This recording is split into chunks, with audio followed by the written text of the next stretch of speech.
Hey guys, Mike here, the Detroit Borg, with a look at the new Google Nexus 4, the latest and greatest benchmark phone from Google. So this replaces the Galaxy Nexus sourced by Samsung. So Google has partnered with LG on this phone, and it's basically the Optimus G from LG, but repackaged for Google. So the Nexus basically means that this is Android, pure Android. This is no skin, there's no TouchWiz, there's no Sense UI, this is just Google. This is as Google intended. Also, Nexus means that this will get the latest updates every time they roll out. So you don't have to wait around for a carrier or for another manufacturer to push out the update to your phone. So this is launching with Android 4.2, which is still Jelly Bean, but has added some additional features, which we'll cover in this video.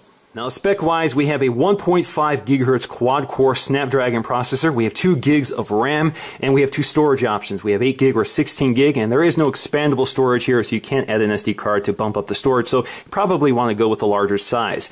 Now, 8 gig starts you off at $300, and for 16 gig, you can get that at $350 at the Play Store, and that's unlocked. So that's a good, quite a good deal for a really high-end phone. Now, this does not have LTE 4G, so you're going to have to make do with HSPA Plus on GSM networks. In the United States, that means AT&T or T-Mobile. On the back, we see some of its major features highlighted, including the fact that this is totally wireless, so we do have NFC technology as well as wireless charging. So let's go ahead and crack this open and take a look around. So we have this little sleeve to pull up, and we have the box within a box, and we're going to have to cut some seals here to get inside.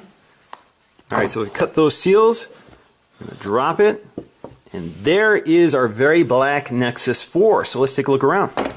All right, so let's just lift this out, and you can see the Nexus 4 there with that very sparkly back panel. We're going to take a look at that in just a minute. While we take a look at the package contents, we have that little tray here. Inside we have our literature.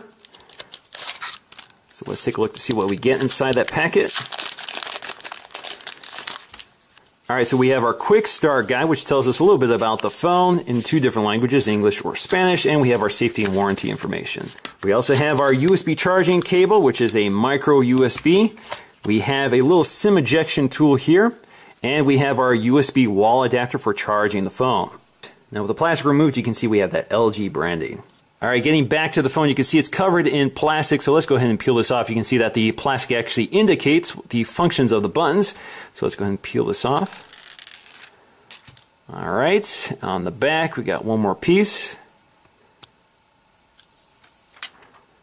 And there we go.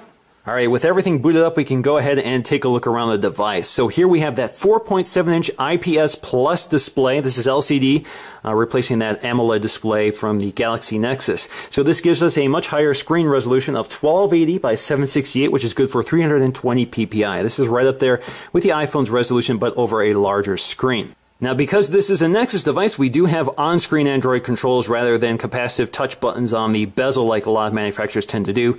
Actually, down here is a notification light, which most Nexus devices also have, which lets you know if there's something going on in the background, whether you have a Facebook update or email or that sort of thing. Now, up top, we'll find our earpiece, which is at the very edge of the glass, which I think looks pretty sharp. You can also see we have a 1.3 megapixel front-facing camera, which is good for 720p video. And if you look really closely on the left, you'll see some light sensors, ambient light sensors, and proximity sensors. Now, if you look at the edge of the glass, we have this chrome bezel, and the glass actually sort of curves to meet it. So it kind of has a nice feeling to it when you roll your finger across the edge of it. It feels very smooth and seamless. Almost feels like the glass is wrapping the edge of the phone. On the left side, we have our volume rocker as well as a SIM tray here, and you can see a little port here for ejecting the SIM. Toward the bottom, we have our micro USB port for charging. We have a microphone as well as these 2 screws to open up the device. On the top, we have a headphone jack as well as another microphone. On the other side, we have our sleep wake or power on and off button. And also on the back, you'll find that stippled pattern. So there's kind of an etched pattern underneath the glass which picks up light and reflects it. It almost looks like it's another screen, like it's active. So I think it's actually a very nice effect, very nice detail. On the back, you can see we have an 8 megapixel autofocusing camera, which is backside illuminated, very similar to the iPhones. This also supports face detection, autofocusing, auto exposure, and all those traditional things we're used to with phone cameras. We also have an LED flash right below that. We have our Nexus branding. Toward the bottom, we have our LG branding as well as a little speaker right here.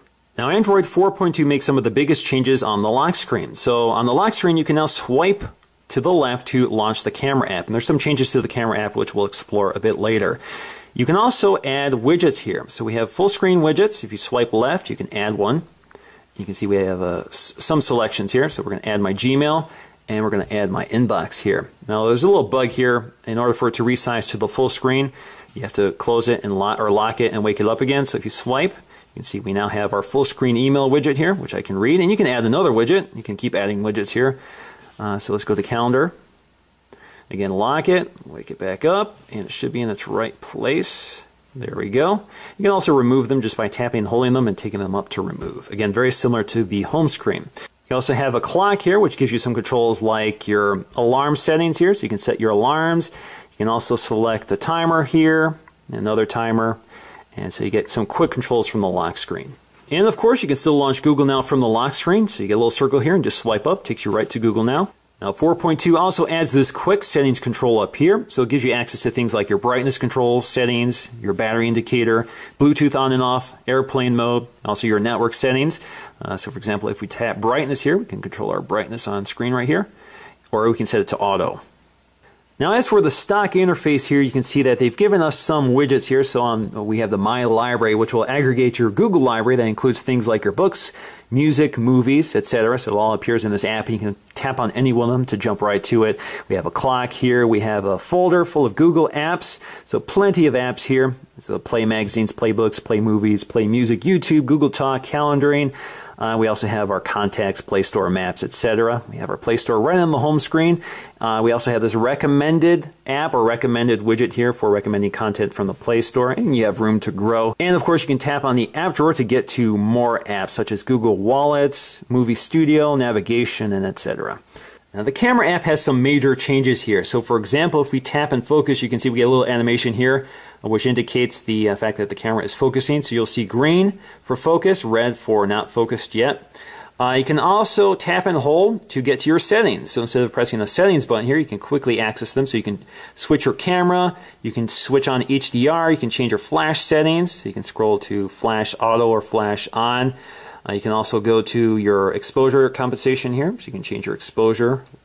You can also go to settings here, so that'll launch your settings, and you can select scene mode to auto, store location, picture size, 8 megapixels, and if you tap on any one of them, you can go ahead and change them as you want. You can also activate that just by tapping the right corner here, and that'll bring up the same controller. Now, one of the biggest new features with Android 4.2 is sphere mode. So in addition to panorama, video, and still mode, you now have sphere mode, which uses the gyroscope and accelerometer and those other sensors in the phone to allow you to take a full 360-degree photo of wherever you are. So basically, you take a bunch of still photos and it kind of coaches you along. So all you have to do is position the camera along those blue dots, and it will automatically take the photo for you. And as you do so, it knits them together. And you can also hit this back button to undo it. You can see the back button in the upper left or upper right corner. That will undo the picture, and you can take another one. And all you have to do is hit the stop button, and it will knit it all together for you and create a fairly seamless picture, although it's not always perfect, but it works pretty well. And you can go ahead and take a look around the photo in the photo gallery. Now the Nexus 4 is actually pretty similar in footprint to the Galaxy Nexus, but we do have a larger screen size. Obviously it's bigger than the iPhone 5, not as big as the GS3. The GS3 has that 4.8-inch screen, and of course we have the Note 2, which is an insanely large phone. But you do, of course, get the same updates on the Nexus that you do on the Nexus 4. We just have less powerful hardware and certainly not that awesome 8 megapixel camera. So in conclusion, I'm definitely impressed with the Galaxy Nexus 4 so far. I really like the design. I love the feel of the glass back panel with this textured plastic along the side. Feels very nice to handle. We also have that curved glass edge, which feels very nice. And I love the pure Google Android experience. There are a lot of features here that are uncluttered by things like TouchWiz UX and all of that sort of thing. Sometimes that stuff adds additional features, but most of the time it gets in the way. And it's also nice to have a phone that's always updated with the latest version of Android. And Android 4.2 is definitely impressive software. So that's going to do for me in this video, guys. Thanks for watching, and I'll see you again in the next one.